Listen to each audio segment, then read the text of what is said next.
Hey Fandom, it's me Aaron for a comic show. And Oral, hi. Oral's back. I am back. We might have weekly Oral. You know, I'm gonna leave that alone. All right, so this week, the biggest book was Justice League #1 by Scott Snyder. Jim Chung did the art, and I freaking loved it. You know how much I love Scott Snyder and how much we love metal. I'm still wearing the metal shirt, selling the metal shirts now, but look at this team. This team is like Justice League Unlimited. It's exactly that. It gives you everything you've ever wanted from Justice League. Justice League hasn't been this good in years. Like, I'm excited to read Justice League. I love the chairperson. It makes sense. Everything's coming together. We're getting the banter we always wanted and haven't gotten in a while. And we're getting the Legion of Doom. Yes. The Legion of Doom, the villains. He's up in the villains. We have the Hall of Justice. Like, he's taking the best things from Super Friends and from the Justice League animated universe and from the comics. All the past history of the comics happened. Like, I saw Ted Kord, Blue Beetle's costume in their trophy room type place. Like, that's not a spoiler, that's an Easter egg. But we also have the Batman cover that is Virgin variant and the Batman Inks cover by Jim Lee. So we have them all cover price, and metal, the whole shebang is out this week. And it has the best cover. It looks amazing. You want it, you need it. All you trade waiters who've been saying, oh, you know, I'm just gonna pick it up when it comes out. It's all coming out. It's here. It's coming out succinctly. The next one is, I think, the Dark Knights one. Yes. So that's gonna be cool. Get this. Yes. In fact, if you buy this from my store, we'll give you this for free.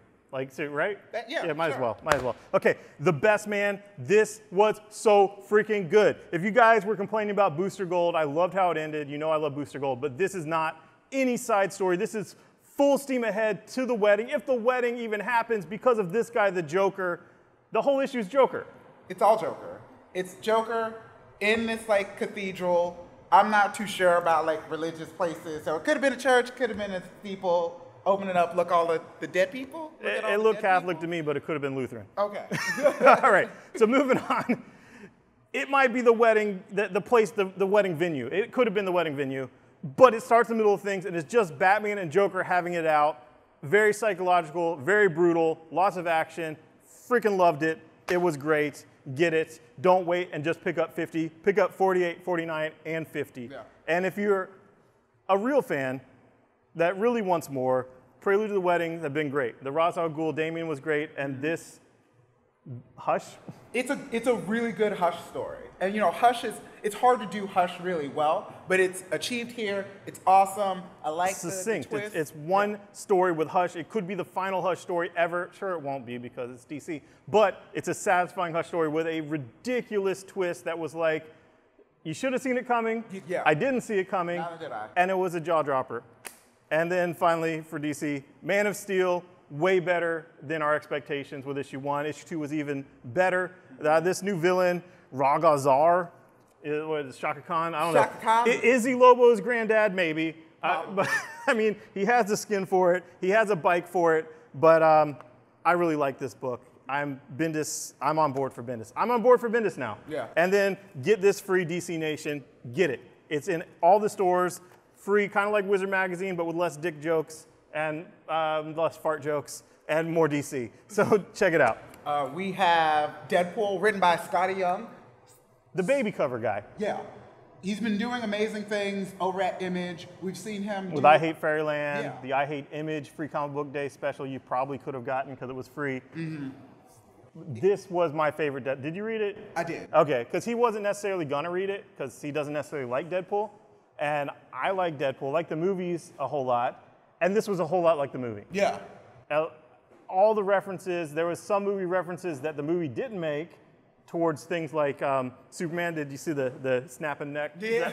And self-referential things about artist McBaby covers actually ripping off movie stuff.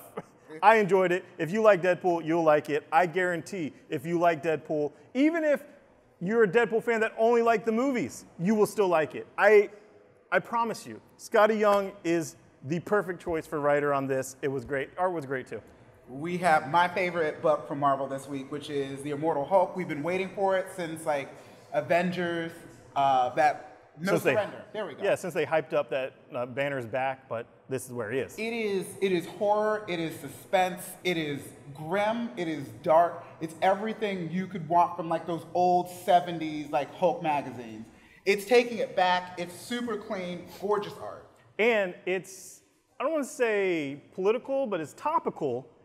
And it's like, who is the monster? Is humanity the monster? Are we the monster? Or is Hulk the monster? And in the words of the great philosopher Forrest Gump, maybe it's both. Maybe it's both. Maybe both are happening at the same time. But seriously, if you like Hulk and want to get into a Hulk book where Hulk is the monster, but humanity pretty much sucks too, so it's like, you know, I don't really care if Hulk smashes this dude. I kind of want Hulk to smash the dude. Like, I wouldn't have a beer with Hulk, but I kind of like the voyeuristic thing of seeing him smash that dude. Doctor Strange is in space. Mark Waid, Doctor Strange in space. Yes, it's a lot similar to, at this point, Planet Hulk. You know, it's in space, things go wrong, he ends up a prisoner, stuff like that, you know, the Planet Hulk thing. But hear me out. Issue 3 is crossing over into Infinity War. So there's that. He's in space, there's going to be Infinity Stones, Infinity War, and it's Mark Waid. You trust Mark Waid. Yes, Doctor Strange in space sounds a little wonky, but you trust Mark Waid. Dazzler, one shot, gonna roll into Astonishing X-Men. I really like Dazzler. Sometimes you don't see enough of her. I hate Dazzler. That's a line, you know it. I named my daughter Allison Blair after Dazzler.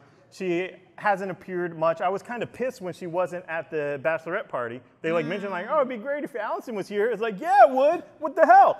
Well, she's been dissing herself from the X-Men and from being a hero. She's just an A-Force, all that. She has a new band, the Lightbringers. Which is super cool. My thing is, how does, you know what? I'm not even gonna ruin it. My thing is, I actually enjoyed the tension between mutants and Inhumans in this book. Yeah, which is, sense. Mags did a great job with that. Like, the whole, like, mutants and humans, they're so different, but yet so the same. Will they be able to coexist?